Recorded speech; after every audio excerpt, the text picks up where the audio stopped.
నేటి యువత settled life వైపు చూస్తుంది. సాఫ్ట్వేర్ వైపే కాదు, సమాజం పైన బాధ్యత కలిగి ఉండాలి. ఒక విజన్ ఉన్న యువత ప్రజా జీవితంలోకి వస్తే అభివృద్ధి పరుగులు పెడుతుంది అని గ్రామీణ అభివృద్ధి కమ్యూనికేషన్ శాఖ కేంద్ర సహాయ మంత్రి డాక్టర్ పెమ్మసాని చంద్రశేఖర్ అన్నారు. ఆంధ్రప్రదేశ్ సృజనాత్మకత మరియు సంస్కృతి సమేత చైర్పర్సన్ గా శ్రీమతి తేజస్వి పోడపాటి బాధ్యతలను స్వీకరిస్తున్న కార్యక్రమం విజయవాడలోని స్థానిక పున్నమి ఘాట్ లో గల హరిత రిసార్ట్స్ లో శుక్రవారం జరిగింది. కార్యక్రమంలో పెమ్మసాని ముఖ్య అతిథిగా పాల్గొన్నారు. ఈ సందర్భంగా ఆయన మాట్లాడుతూ యువత రాజకీయాల్లోకి రావాలని, మిగిలిన అన్ని వర్గాలకు స్ఫూర్తి కలిగించేలా ఉండాలని సూచించారు. సమాజం గురించి ఆలోచిస్తూ నలుగురి క్షేమం కోసం పనిచేసే యువత ఉన్నప్పుడు వంతెనలు, రహదారుల నిర్మాణం వంటి అభివృద్ధి సంక్షేమం వేగంగా జరుగుతుందని తెలిపారు. ఉదాహరణకు వైసీపీ గత 5 ఏళ్ల పాలనకు ఒకసారి పరిశీలిస్తే మంత్రులందరూ ఎక్కడున్నారో కూడా ఎవరికీ తెలియని పరిస్థితి ఉందని, ఫలితంగా రాష్ట్రంలో అభివృద్ధి సన్నగిల్లిందని అన్నారు. కష్టకాలంలో ఉన్నప్పుడు పనిచేసిన వారికి యువతకు అవకాశం కల్పిస్తూ ప్రోత్సహిస్తున్న ముఖ్యమంత్రి నారా చంద్రబాబు నాయుడు, మంత్రి నారా లోకేష్ కి సందర్భంగా పెమ్మసాని ధన్యవాదాలు తెలియజేశారు. కష్టపడి పనిచేసే వారికి అవకాశం కల్పిస్తే మరింత ఉత్సాహంగా పనిచేయగలరని బాబు మరోసారి రుజువు చేశారన్నారు. ఈ కార్యక్రమంలో టీడీపీ, జనసేన, బీజేపీ నాయకులు తదితరులు పాల్గొన్నారు.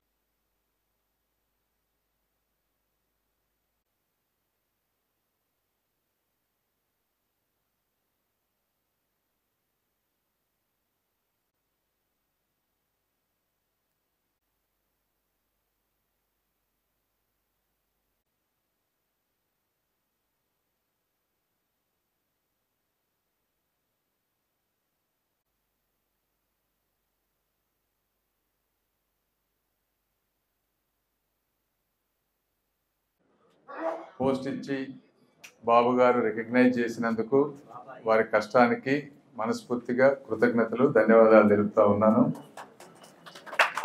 ఆ రోజున చంద్రబాబు నాయుడు గారు అరెస్ట్ అయినప్పుడు వీరందరూ కలిసి హైదరాబాద్లో పెట్టినటువంటి ప్రోగ్రాం లోకేష్ గారు కూడా 1-2 సార్లు చెప్పారు, పబ్లిక్గానే చెప్పారు. ఆయన కూడా వాళ్ళ ఇంట్లో డిస్కషన్ వచ్చినప్పుడు ఈ రాజకీయాలు బ్రహ్మణి గారు వీళ్ళు వచ్చి ఇలాంటి రాజకీయ వ్యవస్థలో మనం ఉండాలా అని వాళ్ళు అనుకున్నప్పుడు వీళ్ళు పెట్టినటువంటి ప్రోగ్రాము ఒక మనిషికి, ఒక ఫ్యామిలీకి ఒక ఊతాన్ని ఇచ్చింది. ఆ రోజున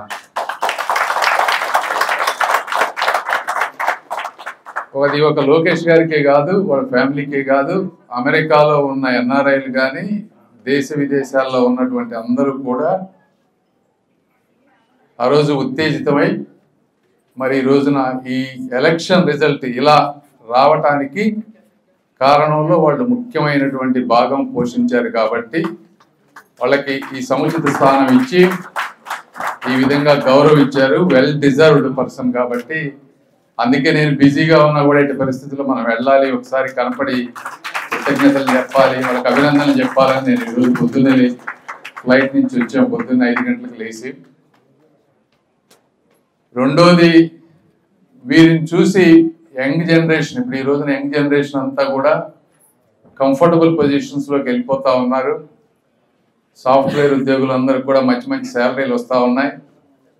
ఎవరి ప్రపంచంలో వాళ్ళు బతుకుతూ ఉన్న రోజుల్లో సమాజం గురించి ఆలోచిస్తూ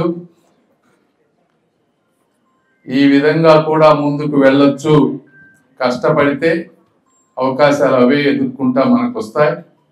ఇప్పుడే వాళ్ళు ఇంకా చిన్న వయసులో ఉన్నారు, ఇప్పుడే స్టార్ట్ అయింది, ఇంకా ముందు ముందు మంచి పదవులు వస్తాయని మిగిలిన వాళ్ళు కూడా ఇన్స్పైర్ అయ్యి మీరు కష్టపడుతూ ఈవినింగ్, వీకెండ్స్ టైం ఉన్నప్పుడు కొద్ది సమయంలో సమాజం గురించి ఆలోచిస్తూ కష్టపడతా ఉండండి.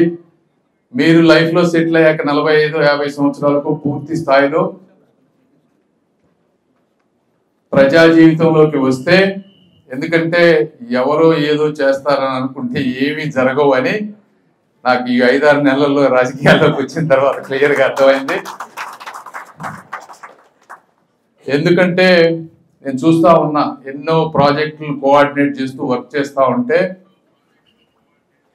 గవర్నమెంట్ జాబ్స్లో ఉన్నటువంటి అధికారులకి ఒకసారి గవర్నమెంట్ జాబ్ వస్తే పర్మనెంట్ జాబ్, ఈ జాబ్ని ఎవ్వరు తీయలేనటువంటి లైసెన్స్ ఉంది వాళ్ళకి. 5 సంవత్సరాలకు ఒక ఎలక్షన్ వచ్చేటువంటి పరిస్థితి లేదు వాళ్ళకి. ఇక్కడ కాకపోతే ఇంకో ప్లేస్కి ట్రాన్స్ఫర్ అవుతారు. వాళ్ళకు వాస్తవంగా పెద్దగా నష్టం జరిగేది ఏమీ లేదు. అందుకనే వ్యవస్థలు అన్ని స్లోగా జరుగుతూ ఉంటాయి, వాళ్ళకి ఇష్టం వచ్చినప్పుడు జరుగుతూ ఉంటాయి. అది కేంద్ర ప్రభుత్వ అధికారులు కానీ రాష్ట్ర ప్రభుత్వ అధికారులు కానీ ఈ వ్యవస్థలని నడిపించాలి, ముందుకి నెట్టాలి అంటే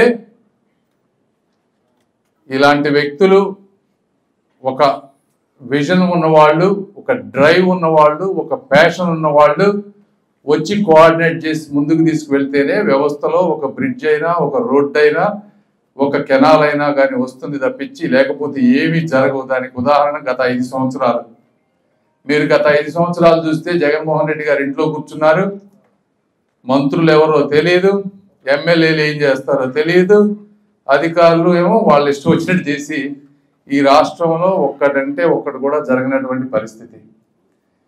కాబట్టి ఈ సమాజ అభివృద్ధిని కోరుకునే ఎవరైనా సరే, పిల్లలు కానీ లేకపోతే ఉద్యోగస్తులు కానీ ఇలాంటి వారిని ఇన్స్పిరేషన్ తీసుకొని మీరు అందరూ ముందుకు వస్తేనే మీరు అనుకున్న సమాజం ఒక ఇండియా అమెరికా లాగా ఎప్పుడు మన పిల్లల్ని ఇక్కడి నుంచి అక్కడ పంపించాలనుకోవడం కాకుండా అమెరికానే ఇక్కడికి రప్పించాలనేటువంటి ఉద్దేశం ఉండాలి. కాబట్టి ఉండాలి అంటే మీరందరూ ముందుకు రావాలి